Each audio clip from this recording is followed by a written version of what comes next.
الفاتحة بنية القبول وتمام رسوله وحد الرسول وعلى آله وصحبه وجل شيخنا وعظيمنا وسيدنا شريف الفروع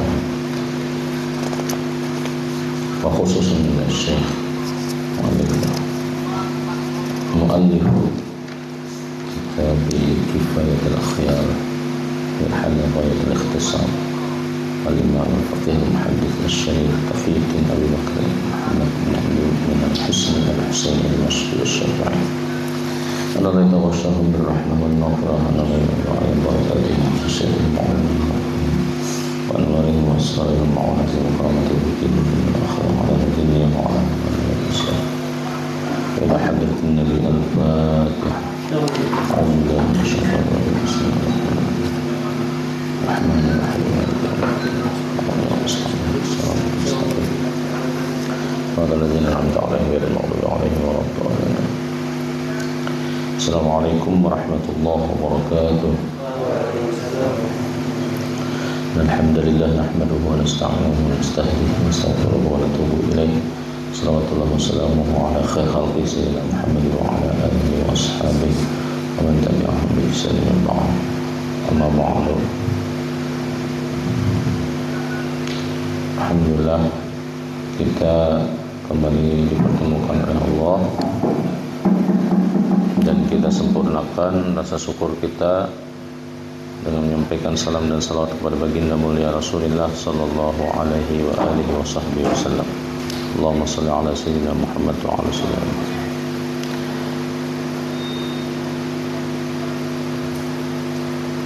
Kita melanjutkan apa yang sudah kita baca minggu yang lalu,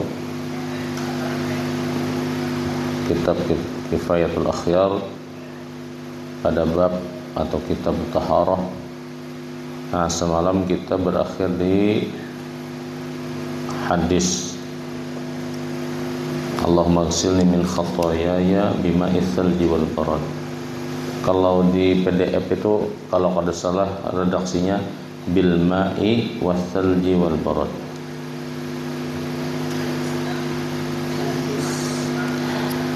Silahkan tolong dibaca lanjutannya. Qala tsummal miyahu ala arba'ati aqsamin. Itu kamu lah, masih di halaman-halaman awal.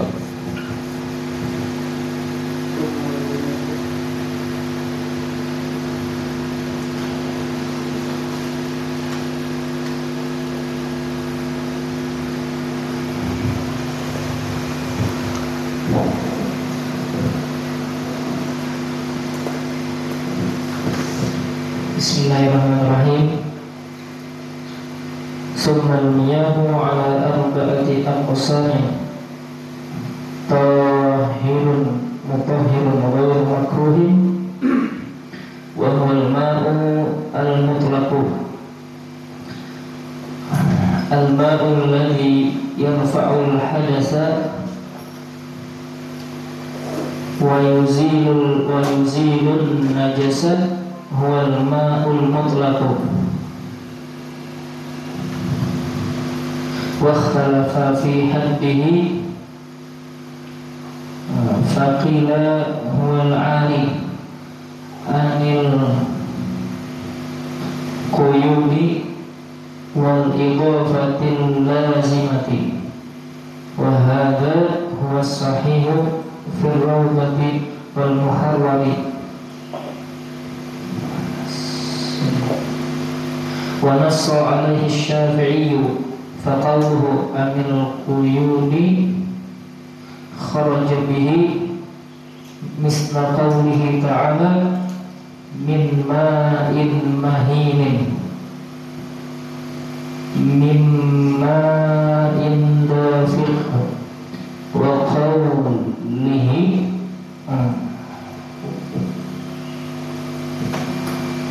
wa qawluhu al-idafatul lazimatu kharaja bihi mislu ma'il waradi wa nahwihi.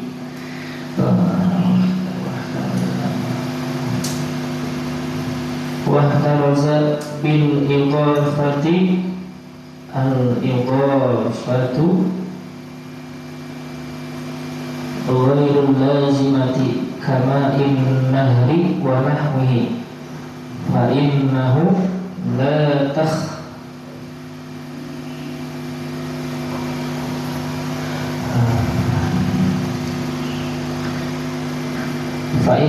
la tukhrijuhu hadhil idhafata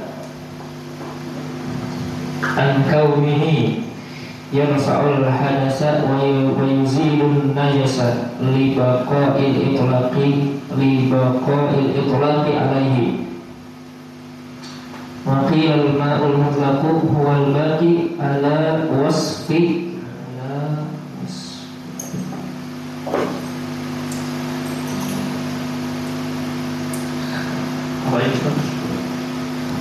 khilqatihi. Faqila al-ma'ul mutlaqu wal baqi ala wasfi khilqatihi wa qila ma yusamma ma'an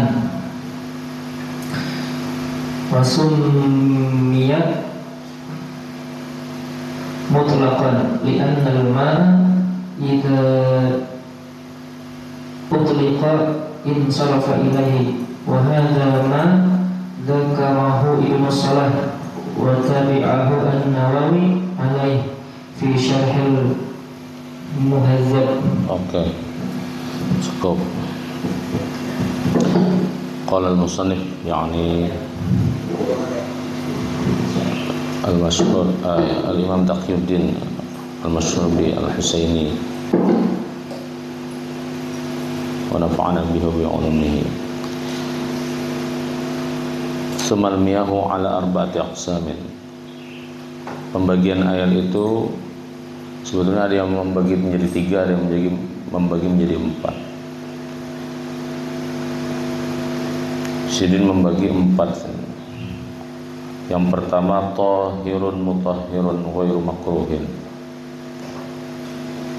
Air itu suci dan bisa digunakan untuk bersuci karena dia berfungsi mensucikan. Jadi dia tidak sekadar suci tapi juga bisa digunakan untuk bersuci. Nah, sederhananya begitu. Dan menggunakannya itu tidak makruh karena ada juga nanti yang bisa digunakan untuk bersuci dan dia juga secara esensi memang suci tapi dia makruh digunakan untuk bersuci. Kayaknya kalau definisi-definisi seperti ini paham aja Bu Pianlah. Ini kita berusaha bagaimana memahami teks saja ya. Dan itu disebut air yang mutlak. Apa mutlak? Mutlak itu kalau kita telusuri dari akar kata atlaqa yutliqhu atau tolaqa itu yatluqu apa yatliqu mudhari'nya. Nah, untuk memastikan itu harus buka kamus. Tapi kalau atlaqa pasti yutliqu karena mengikut wazan af'ala yuf'ilu.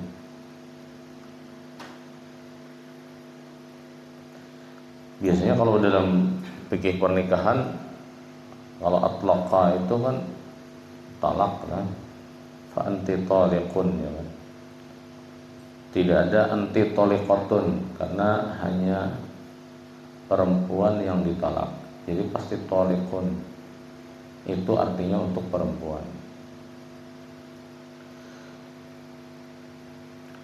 Itu bisa diartikan sebagai sesuatu yang tidak mengikat lagi. Ya kalau orang bercerai itu kan tidak terikat lagi dia dengan ikatan perkawinannya, maka dia bebas, free lah waktu sesudah dia ditolak gitu kan. Artinya dia bebas memilih suami berikutnya gitu kan. Hendak misalnya mencari mahasiswa yang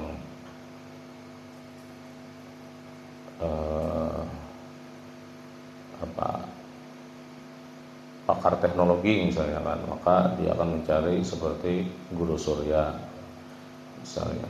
Kalau dia mencari orang yang aktif di masjid misalnya kan, guru Ismail. Tinggal pilih aja lagi. Kalau anak jadi mencari yang musyrif, ya kayak guru Rizki ya. Itulah anak kebebasan. Nah begitu juga dalam konteks air ini. Air itu ada yang secara esensi dia itu tidak terikat karena dia masih murni. Dia tidak melekat dengan sesuatu apapun. Mutlak lah namanya begitu ya.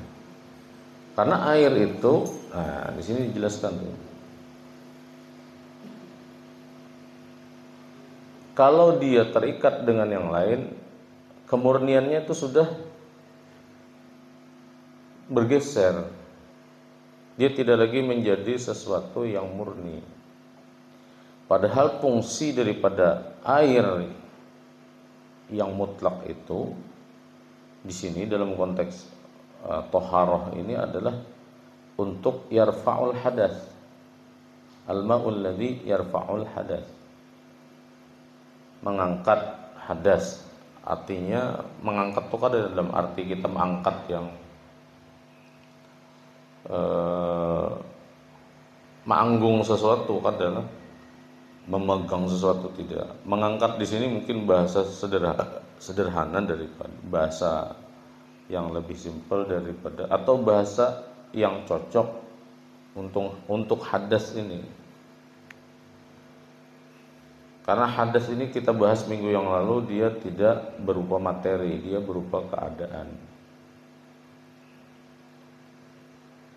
Nah, keadaan ini yang tadinya dia tidak suci diangkat menjadi suci, mungkin begitu ya bahasa ini ya.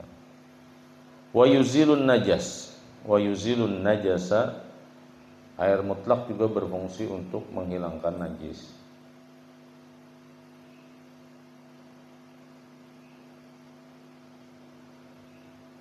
Huwa al-ma'ul mutlak. Nah, ditegaskan lagi di sini. Waqtulifa fi haddihi, dan dia diperselisihkan dalam batasan-batasannya. Apakah dia terbatas gitu kan? Apakah dia tanpa batas? Air itu. Nah, nanti ada batasannya juga ternyata. Meskipun dia tidak bercampur dengan hal-hal lain yang mengikat dia. Tapi kalau misalnya jumlahnya kecil seperti ini nih, sebotol ini, kawalah digunakan. Nah, di sini yang menjadi perbedaan itu. Apakah dalam jumlah tertentu yang sangat sedikit dia tetap berfungsi seperti air mutlak tadi atau tidak? Di sini diperselisihkan. Faqila, ada satu yang mengatakan huwal 'ari 'anil quyudi wal idhafatil lazimati. Ada yang mengatakan bahwa air mutlak itu dia terbebas dari ikatan. Ari itu kalau bahasa lainnya itu adalah apa? Tanpa busana gitu ya. Tanpa busana. Artinya tidak ada satupun yang mengikat dirinya. Dia lolos, dia polos, dia murni, dia itu betul-betul tidak terikat dari ikatan-ikatan apapun. Wal idhofah al-lazimah, dan juga sandaran-sandaran yang lazim, maksudnya yang lazim itu yang melekat gitu kan. Karena biasa sandaran itu, idhofah itu kan biasanya melekat. Pintu itu tidak mengikat masih. Pintu itu umum, apa saja pintu. Tapi kalau sudah dikatakan pintu, ini apa nih kita nyebutnya? Aula misalnya. Pintu ruangan aula, maka yang dimaksud bisa ini, bisa itu. Tidak mungkin yang lain. Karena kita ingin berbicara tentang pintu yang ada di aula asrama kita. maka pintunya dua ini saja. Nah, ini sudah mengikat, tidak melibatkan pintu-pintu lainnya. Kalau kita menyebutkan pintu saja yang ada di asrama BGL, maka semua pintu itu dia menjadi terdakwanya gitu kan. Tapi kalau misalnya pintu yang dimaksud pintu aula, maka pilihannya hanya ada dua.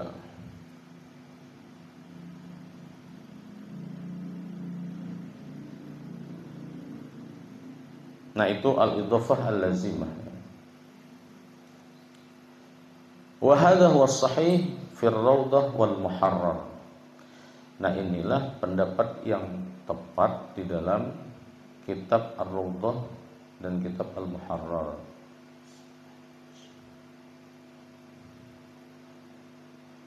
Ini Ar-Rawdah ini merujuk kepada apa? Rawdatul Talibin ya.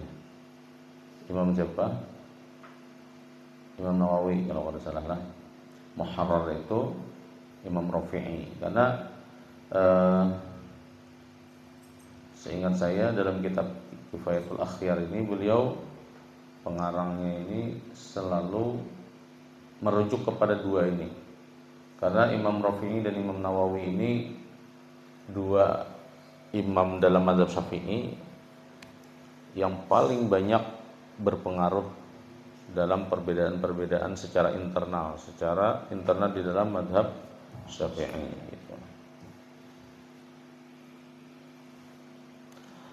Nah, ini Jirsidin pendapat yang paling kuat, paling benar di dalam dua pendapat atau dua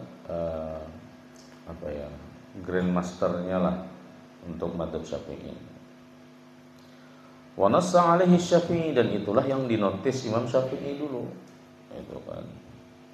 Tapi kita harus ingat juga Imam Syafi'i ini ada dua qaul kadang-kadang ya. Karena dia ada qaul qadim, ada qaul jadid ya.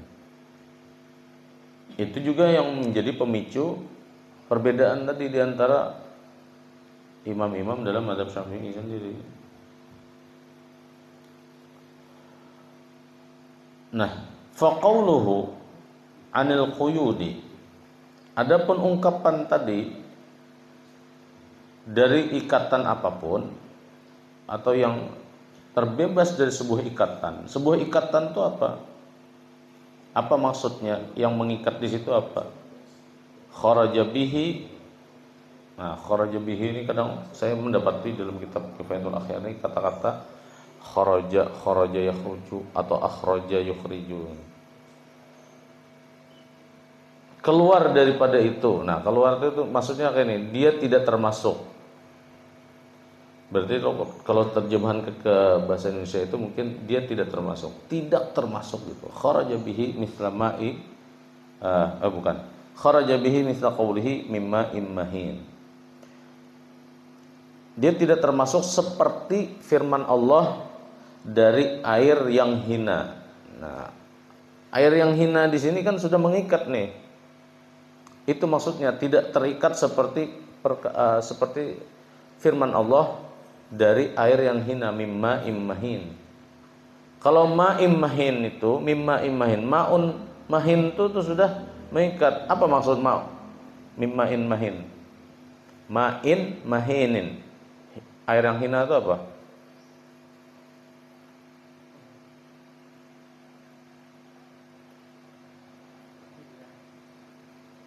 Air apa?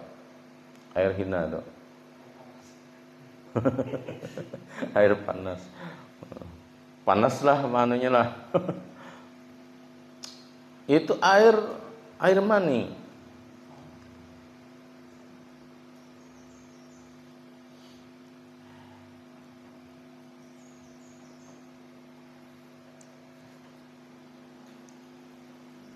Jadi airnya itu sudah tidak lagi umum gitu, maksudnya sederhananya begitu. Airnya sudah tertentu.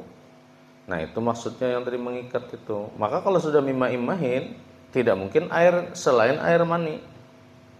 Karena maksudnya di situ ada terkait dengan penciptaan manusia.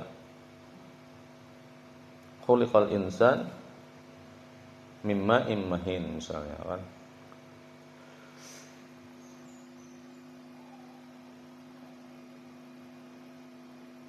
Iyalah ayatnya itu Al-Mursalat.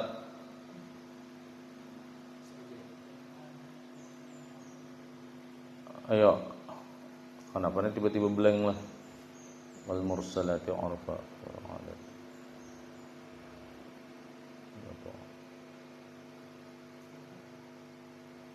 Ya pokoknya itulah terkait dengan penciptaan manusia tuh. Mimma immahin. Nah artinya itu sudah tertentu, sudah airnya gitulah. Mimma indafiq juga sama. Itu sudah mengikat itu. Nah jadi anil quyud itu maksudnya air yang tidak terikat seperti firman Allah tadi. Adapun wa qauluhu al-idhafatul lazimah, yang dimaksud dengan idhafah yang lazimah itu, idhafah itu kan sesuatu yang kita jadikan sandaran. Lazimah itu yang lazim, yang umum terjadi, yang melekat gitu kan.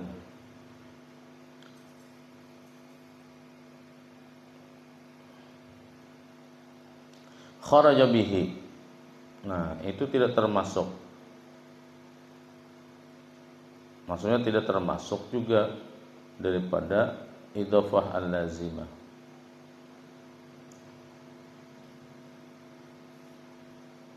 Jadi bukan kharaja bihi mislama inal wardi, maksudnya kharaja bihi situ koma itu kan. Wa qauluhu al-idhafatul lazimah kharaja bihi koma itu ya. Adapun ungkapan al-idhafah al-lazimah maka juga dia tidak termasuk. Karena sesuatu yang teridhafah dengan lazimah dia tidak bisa disebut mutlak lagi, maksudnya begitu ya.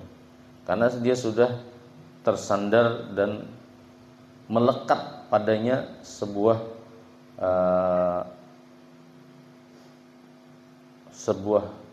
keadaan lah, bisa juga sebuah benda lain, bisa juga atau sebuah bentuk lain. Seperti ma'ul wardi, mithla ma'il wardi wa nahwihi, seperti air wardun, apa wardun? Mawar. Nah, dan sejenisnya. Air tadi itu ya. Kalau tidak ada bercampur dengan mawar, maka dia masih free, dia masih mutlak, dia masih bebas, dia tidak terikat. Begitu dia bercampur dengan bunga mawar, orang tidak ingat lagi dia itu air mutlak.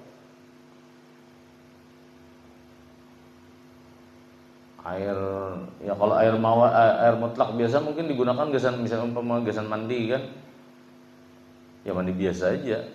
Tapi kalau sudah air mawar, gasan mandi, itu sudah identik dengan apa? Kalau kita tuh mandi pakai air mawar, orang Indonesia tuh biasanya apa? Adalah, tahu lah. Adakah biasanya ada di lagu-lagu kan, mandi Kambang 7 rupa umpamanya kan, gasan manangkal bala umpamanya, atau gasan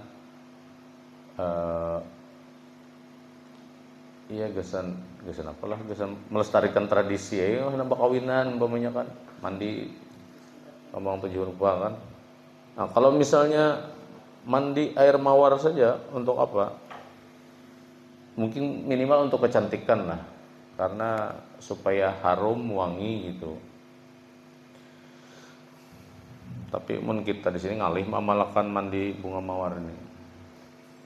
Pertama mawarnya kadeda. Ya Allah. Kecuali kita bebini mawar ngarannya, nah itu bisa kita mandi mawar hari-hari itu. Tapi kalau mandi bunga mawar yang sesungguhnya susah. Pertama mawarnya susah, yang kedua kalaupun ada harganya pasti mahal. Kita nengkar tapi ada duit ini kan malih benar, enak amalkan. Tapi maksudnya begitu ya, ma'ul wardi itu sudah mengikat. Orang tidak ingat lagi bahwa air yang bercampur dengan bunga mawar itu awalnya airnya juga mutlak. Orang kemudian melekatkan pada mawar. lupa pada airnya, sehingga airnya tadi itu menjadi teridhofah dia secara lazim dengan mawar. Ya begitu barangkali ya pemahaman kita situ. Wahtariz bil idhofah al-lazimah anil idhofah ghairil lazimah. Tapi kita harus paham juga dengan idhofah yang lazimah, yang lazim tadi, sandaran yang lazim, yang melekat, dengan sandaran yang tidak lazim, yang tidak melekat. Seperti misalnya ma'un nahri, kama'in nahri, seperti air sungai. Air sungai itu, kalaupun kita menyebut air sungai, tapi sungai itu tidak membuat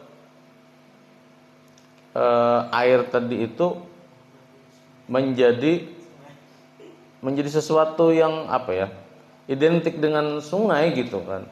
Dia tetap air di situ. Sungai itu hanya mungkin dianggap sebagai lokasi gitu ya, tempat, sehingga dia disebut dengan air sungai. Untuk membedakan bahwa dia bukan air sumur, dia bukan air laut gitu kan. Dia air sungai. Tapi ingatan manusia terhadap air sungai itu tetap mutlak. Karena sungai tadi itu hanya bersifat tempat saja. Tempatnya di mana? Ya di sungai. Misalnya kita di pojokan sana belakang tuh sungai kalau. Nah, misalnya. Kenapa disebut sungai ya? Karena posisinya di situ. Coba kalau di sini, di rumah-rumah, di atas rumah, kita tidak menyebutnya air sungai. Air banjir ya Allah. Meskipun keluarnya dari sungai juga. Akhirnya kita buka-buka, dari mana airnya? Dari sungai. Jadinya air sungai masuk ke kota jadinya. Ya tetap air sungai lagi. Beda kalau misalnya kita menyebut air yang kita gali di muka atau di belakang, kemudian kita ambil. Sini bikin pian pakai banyu PDAM apa banyu sumur.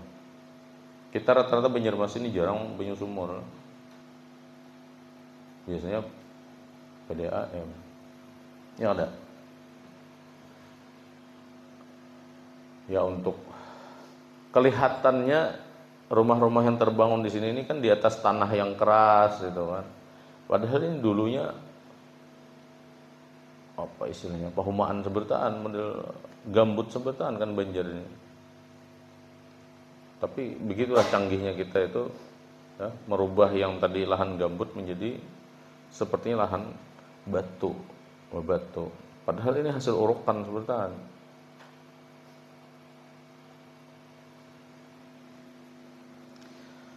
Nah jadi Jasidin, kita harus bisa membedakan mana al-idhofah al-lazimah dan idhofah yang tidak lazim. Seperti air sungai tadi. Meskipun dari segi rasa mungkin berbeda, tapi karena dia bersumber dari sesuatu yang tak terhingga gitu kan jumlahnya. Nah ini nanti mungkin akan berbeda juga. Air laut kan rasanya beda juga dari segi rasa. Tapi dia tetap mutlak gitu ya, karena mungkin jumlahnya. Fa innahu la tukhrijuhu hadhihi al-idhafata an kaunihi yarfa'ul hadas wa yuzilun najas. Jadi kenapa air sungai, air laut, air sumur tidak termasuk yang idhofah muqayyad yang mengikat tadi?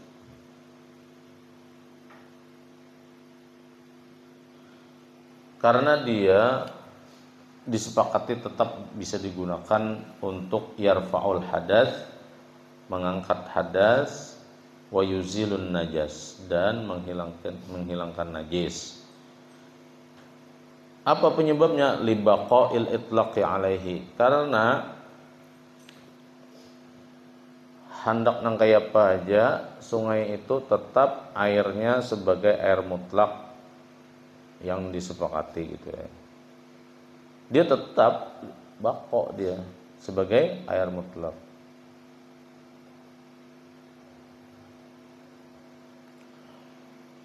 Wa qila al-ma'ul mutlaq wal baqi ala wasfi khilqatihi. Nah, ini yang lebih mungkin menjelaskan.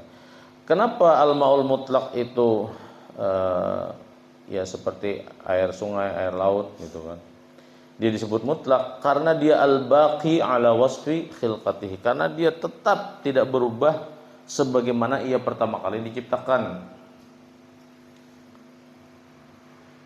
Sifatnya dalam penciptaan di awal, misalnya air laut asin, ya asin terus. Kadang mau air laut tiba-tiba jadi tawar. Begitu juga air sungai, dia dari awal memang tawar, maka dia tidak akan asin. Nah itu memang dari awal penciptanya seperti itu. Tapi kalau air mawar tadi, itu kita yang mengolahnya kan. Air teh kita yang mengolahnya, dan seterusnya. Itu maksudnya huwa al-baqi ala wasfi khilqatihi. Jadi disebut mutlak juga karena dia tetap dari awal dia diciptakan seperti itu pula. Air sumur dari awal dia seperti itu bentukannya. Air sungai juga begitu, air laut juga begitu. Wa qila ma yusamma ma'un wa summiya mutlaqan. Kapanlah bacanya. Nah, ma yusamma ma'an misalnya kita baca sebagai apa nih? Tamyiz mungkin ya. Apapun yang kita sebut sebagai air, maka dia pada awalnya adalah mutlak, karena dia masih bebas. Ketika air pertama, air sungai, air laut, itu juga meskipun tadi itu sekali lagi itu hanya terkait dengan tempat, bukan sesuatu yang melekat karena mengikat gitu. Kenapa dia disebut mutlak? Li'annal ma'a idza utliqa insarafa ilaihi. Karena air, ia disebut air tanpa tambahan embel-embel apapun, gitu kan? Mesti maksudnya ya itu gitu.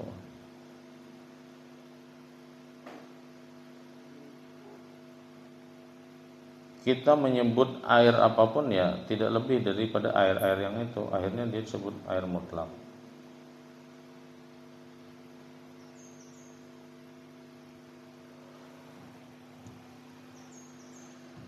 Sekali lagi, karena air ketika kita ingin memaksudkan ini air ini, seperti ini ya. Ini kita kalau menyambat air apa ya? Air apa? Air mawar, air apa? Bukan ini kita bila menyambat ini pasti air kan maksudnya gitu. Kalaupun kita melekatkan itu bukan pada rasanya atau sifatnya, karena dia masih bersifat mutlak. Tidak ada warnanya, tidak ada rasa-rasanya. Artinya dia masih mutlak. Meskipun ada mereknya itu kan. Orang pasti akan menyebut air aqua gitu. Padahal bermasalah lah akuan lah sekalinya. Hah? Sumur bor aja.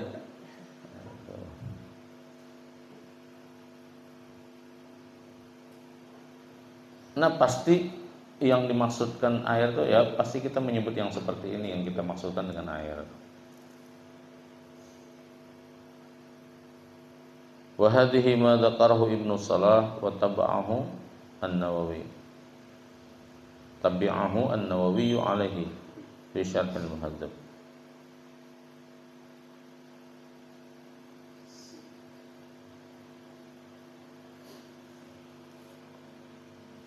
Nah, yang demikian ini dipahami Ibnu Salah, yang arti pendapatnya juga diikuti oleh Imam Nawawi dalam kitab Syarh Al-Muhadzab.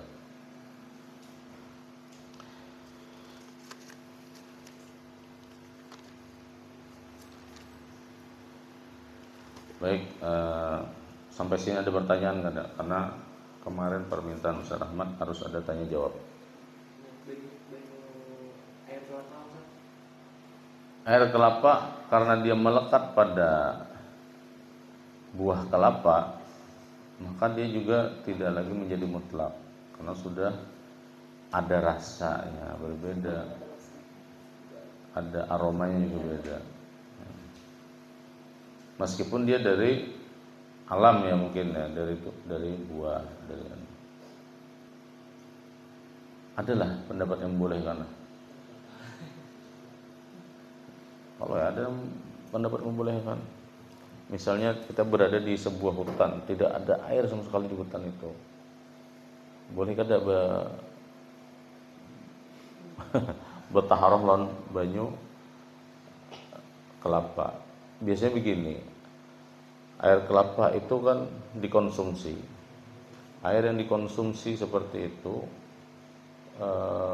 kalau digunakan untuk taharah itu dianggap tidak menghargai. Meskipun air seperti ini kita konsumsi juga. Makanya air seperti ini kalau tidak ada pilihan lain, atau begini, kalau dalam keadaan tertentu kita misalnya berada di hutan, tidak ada air sama sekali, ada air segelas-gelasnya ini, kalau kita gunakan untuk berwudu, kita kemudian bisa kehausan, maka kita tidak boleh menggunakan untuk berwudu. Harus kita dahulukan untuk kita konsumsi, harus kita ikuti gasan konsumsi.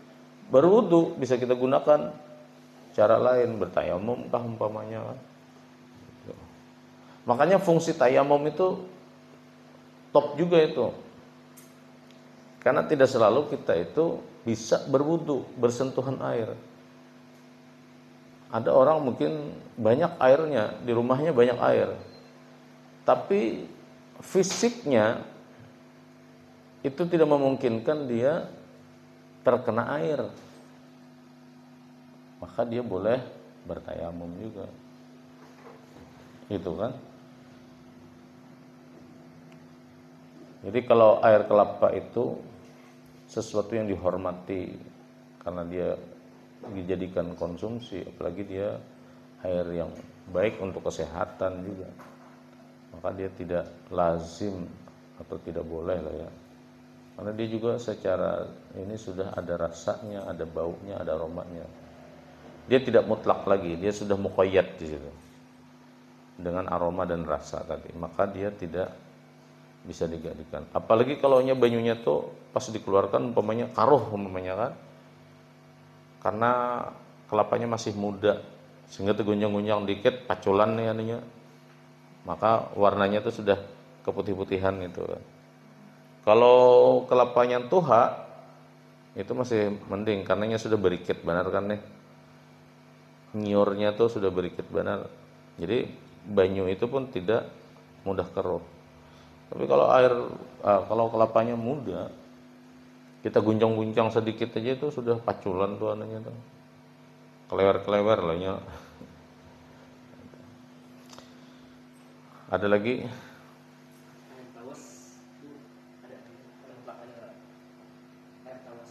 Air tawas. Nah, tawas itu maksudnya bukan ini kolam renang ya. Itu sama dengan air kita yang kita gunakan PDAM. Itu juga menggunakan tawas. Tawas itu dia fungsinya justru untuk menetralisir. Nah, hanya saja memang tawas itu kalau kebanyakan beraroma juga. Kan gitu. Jadi air PDAM kita itu menggunakan tawas juga dalam jumlah kapasitas yang besar. Kalau tidak dengan kalau tanpa itu ya banyu kita ya dari sungai itu karuhnya seperti itu, kayak teh tarik lah ya, atau susu coklat. Nah jadi tawas itu dia berbeda dengan tadi itu. Dia fungsinya untuk menetralisir dan itu digunakan dan disepakati oleh ulama bahwa dia kalau fungsinya tadi untuk menetralisir atau memutlakkan air tadi yang tadinya air sungai dibersihkan dengan itu, maka dia tidak dianggap sebagai campuran yang merubah tadi. Dia justru menetralisir gitu. Dan itu disepakati tidak termasuk yang muqayyad karena fungsinya. Jadi dilihat dari fungsi juga. Kalau memang fungsinya seperti tadi tuh yang minggu lalu kita sebutkan di negara-negara Eropa yang maju, tetapi mereka tidak memiliki daratan karena hidupnya di laut, sehingga mereka susah mengkonsumsi air tawar itu, sehingga yang mereka olah itu ya dari tinja. Tapi karena kecanggihan, nah tinja itu kayak apa tuh? Itu kotor kalau. Nah, tapi ada juga pendapat usul fikihnya itu ada yang mengatakan kalau hukum asalnya itu halal, meskipun dalam prosesnya kemudian berubah menjadi sesuatu yang haram, kalau diolah lagi, dikembalikan ke hukum asalnya, dia bisa bersih seperti semula, maka itu halal. Karena hukum asalnya halal. Misalnya kayak anggur. Anggur tuh hukum asalnya halal kan? Tapi ketika diolah menjadi wine, dia sudah berubah menjadi sesuatu yang haram. Tapi kalau dari wine lagi dinetralisir supaya menjadi anggur seperti semula, nah, dia tidak haram lagi. Karena kan di situ yang membuat dia haram itu muskirnya itu, memabukkannya itu. Kalau dia tidak memabukkan, ya gugur ilahnya. Berbeda dengan babi. Misalnya ada orang membuat, tahu gelatin lah, gelatin.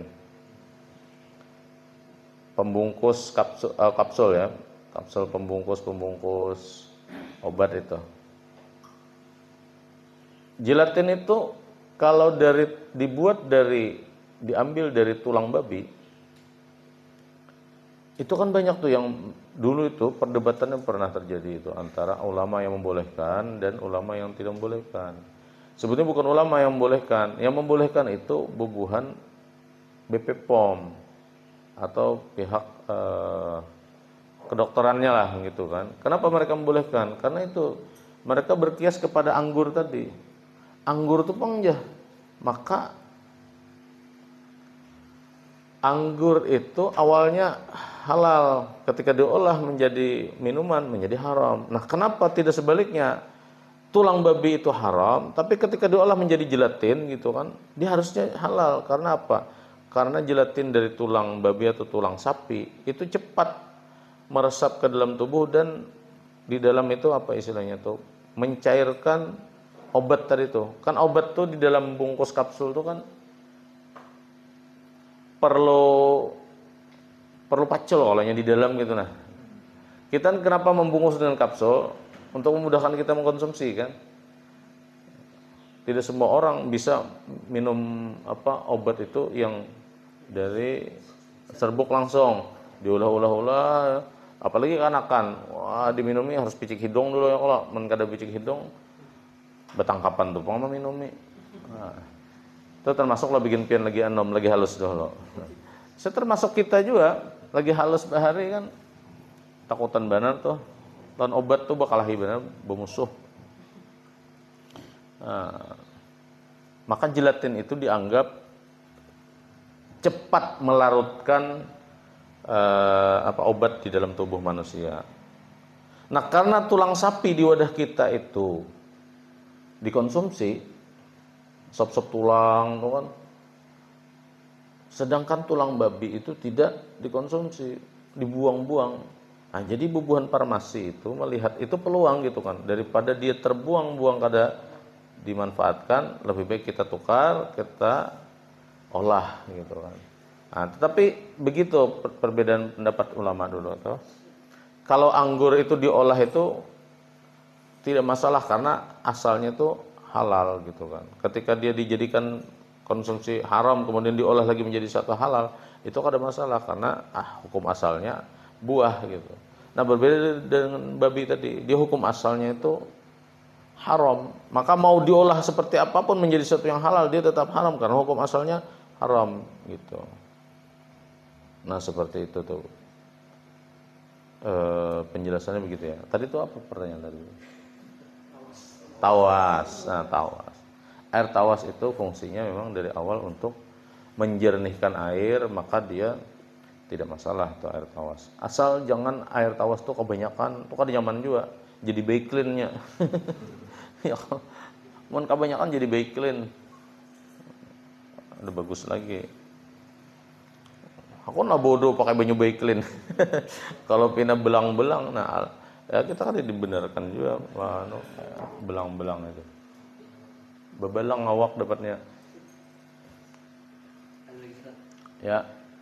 Kalau baju selokan kan kotor atau dicap, tapi ada yang filter alat bisa yang betul-betul bersih jadinya itu. Air selokan tadi saya kira analoginya sama dengan yang terjadi di Belanda itu ya. Itu bukan air selokan lagi, air tinja. Air tinja, karena di sana tidak ada daratan tadi. Jadi air semua dari laut. Nah, menyuling air laut itu lebih susah katanya daripada menyuling yang dari air tinja tadi. Karena tidak semua mereka itu saya tidak tahu ya apakah alasannya memang susah seperti itu. Yang jelas di sana itu ada pengolahan khusus membuat tinja tadi itu kan hukum asalnya tadi itu yang kita konsumsi ini baik gitu kan. Tapi ketika masuk ke dalam perut kemudian dikeluarkan oleh perut lagi itu menjadi sesuatu yang haram. Tapi kalau diolah lagi dia akan kembali menjadi sesuatu yang halal tadi karena sudah dibersihkan gitu. Nah, air selokan masuk ke dalam kategori itu juga kira-kira. Tapi kalau tidak terpaksa, ngapain gitu? Itu kan dalam keadaan darurat ya. Ad-darurat tubihul mahdzurat. Ad-daruratu tubihul mahdzurat. Jadi kalau keadaan darurat seperti itu bisa jadi sesuatu yang haram tadi menjadi boleh. Termasuk mengkonsumsi babi. Kalau kita memang dalam keadaan darurat, itu boleh-boleh saja.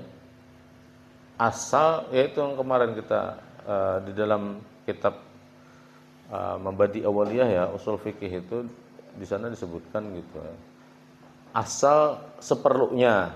Kita dalam keadaan nih di hutan umpamanya kan, terjebak tiba-tiba bangun guring ada di hutan itu nah.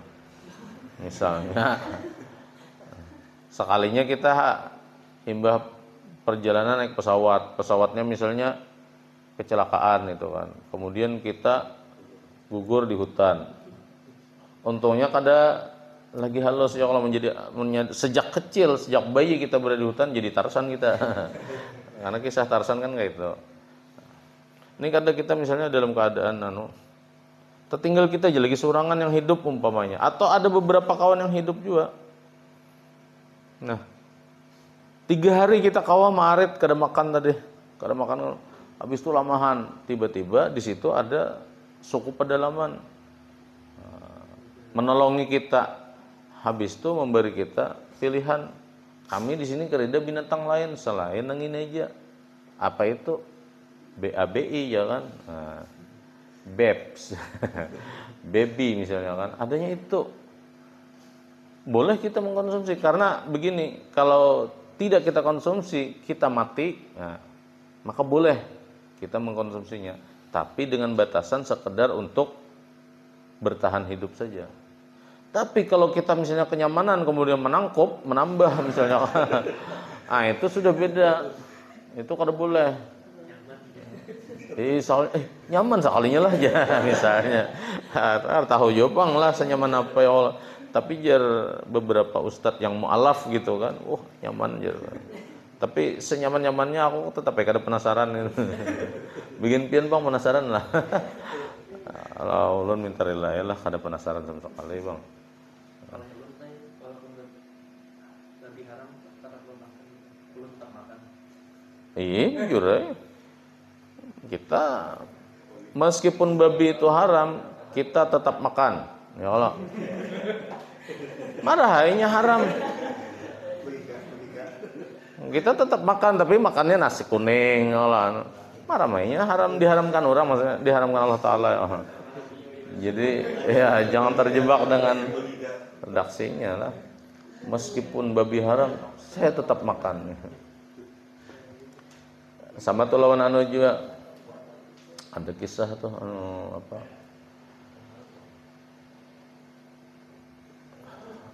apa kisahnya tuh yang berjalan ke masjid kalau batu apa kayak pada yang anjing itu terlihat anjing habis itu kadang kan tahu kisahnya itu terlihat ya anjing gitu lah.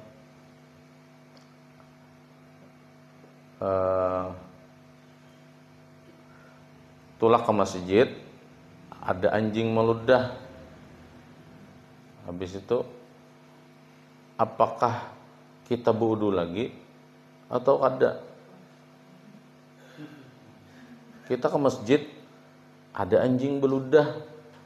Apakah kita wudu lagi? Kada.